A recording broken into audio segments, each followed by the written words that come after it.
क्यों एफआईआर नहीं दर्ज?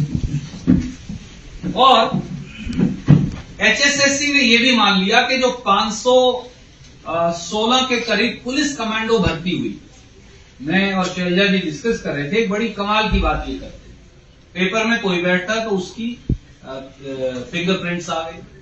अब उनका मिलान होना है डॉक्यूमेंट वेरिफिकेशन के समय बायोमेट्रिक्स का। तो जब इन्होंने पुलिस कमांडो की भर्ती में हरियाणा स्टाफ सिलेक्शन कमीशन ने किया तो वो मानते हैं कि वो दोनों मिलते नहीं।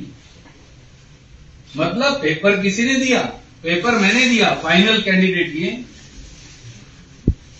तो पुलिस कमांडो में तो हो गया। अब इन्होंने क्या किया कि पुलिस कांस्टेबल में और एसआई में फिंगरप्रिंट और बायोमेट्रिक्स का मिलान ही नहीं होगा। क्यों? क्योंकि पिछली चोरी पकड़ी गई, इसलिए अगली चोरी पकड़ना ही ना। तो क्यों नहीं होगा भैया? क्या खट्टर साहब बता सकते हैं कि वो ऐसा क्यों कर रहे हैं?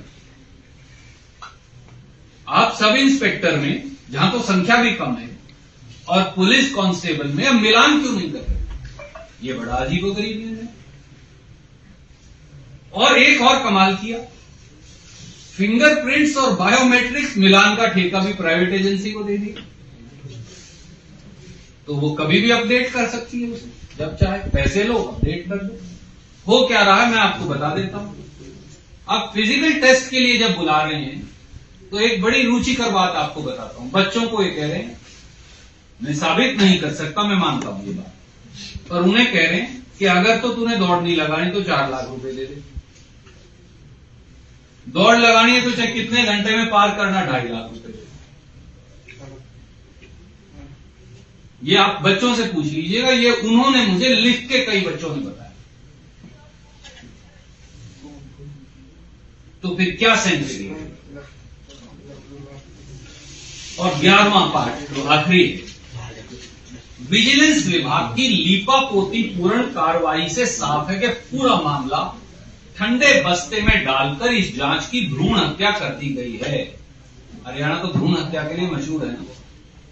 तो खट्टर साहब की नाक के नीचे इस पूरी जांच की उनका विजिलेंस विभाग भ्रूण हत्या कर रहा है। देखिए, विजिलेंस विभाग द्वारा आरोपी अनिल नागर, अश्वनी शर्मा और नवीन, इनको कौंड जिला भिवानी, रिठाल जिला रोहतक, सोलन हिमाचल प्रदेश, शिव कॉलोनी सोनीपत, और ना cumulative cut off release. So there is 3 pronged scam happening. हर बच्चे के कोई नंबर आए होंगे, वो रिलीज ही नहीं कर रहे आप। फिर आपने उसे नॉर्मलाइजेशन में बढ़ाए या घटाए, वो रिलीज नहीं कर रहे। अब मैं आपको भेज सकता हूं, शैलजा जी और मैं देख रहे थे थोड़ी देर पहले, मेरे पास ओरिजिनल ओएमआर शीट्स हैं। अब आपको एक और बताता हूं, ठीक है? कैंडिडेट एक बच्चे के तो 60 नंबर आए हुए, विद रोल नंबर है, अभी दे दूंगा आपको। वो तो पास है, जिसके 65 आए वो फेल। मैं विद रोल नंबर दूंगा आपको थोड़ी देर। रीजन इज कि आपने रॉ मार्क्स रिलीज नहीं किए, कट नॉर्मलाइजेशन में किसको ज्यादा या कम नंबर लगा दिए, तो 50 वाले के 65 बना दिए, 65 वाले के 60 बना दिए, वो रिलीज नहीं किए। और कंबाइंड कट ऑफ रिलीज, इसलिए 22 पेपर रिलीज कर।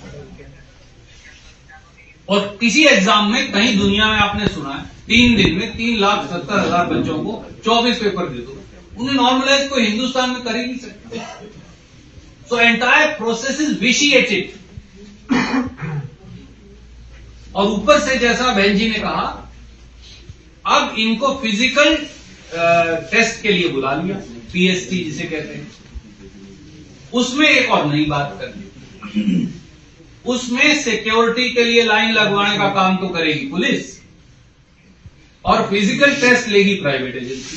कभी ये भी सुना हमने तो सरकार में आप उप मुख्यमंत्री रहे हैं, आप केंद्रीय मंत्री रहे हैं, हम भी मंत्री रहे हैं, भाई साहब मिनिस्टर रहे हैं, हमने तो कभी सुना पुलिस नहीं लेगी फिजिकल टेस्ट, वो एक प्राइवेट एजेंसी लेगी, उसकी वीडियोग्राफी नहीं होगी। ये गरीब सिस्टम। तो पुलिस कांस्टेबल मेल की भर्ती होगी कैसे?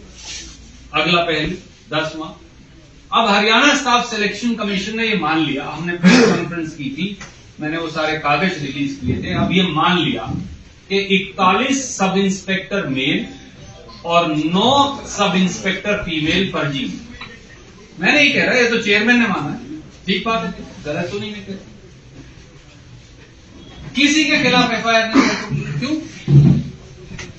मैं फर्जीवाड़ा कर लूं, शैलजा जी कर लें, चंद्रमोहन जी कर लें, 1 मिनट में एफआईआर कर दो। आप कह रहे हो तो 2-3 साल बस इन्हें पेपर में नहीं बैठने देंगे ताकि दोबारा आके फिर कर लेना, क्यों एफआईआर नहीं दर्ज?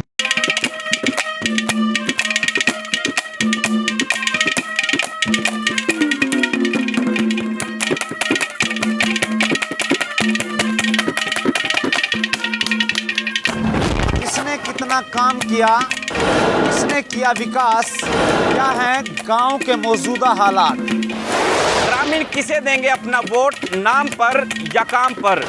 पूछेंगे हम, बताएंगे आप। ये खास कार्यक्रम पंचायती सरकार।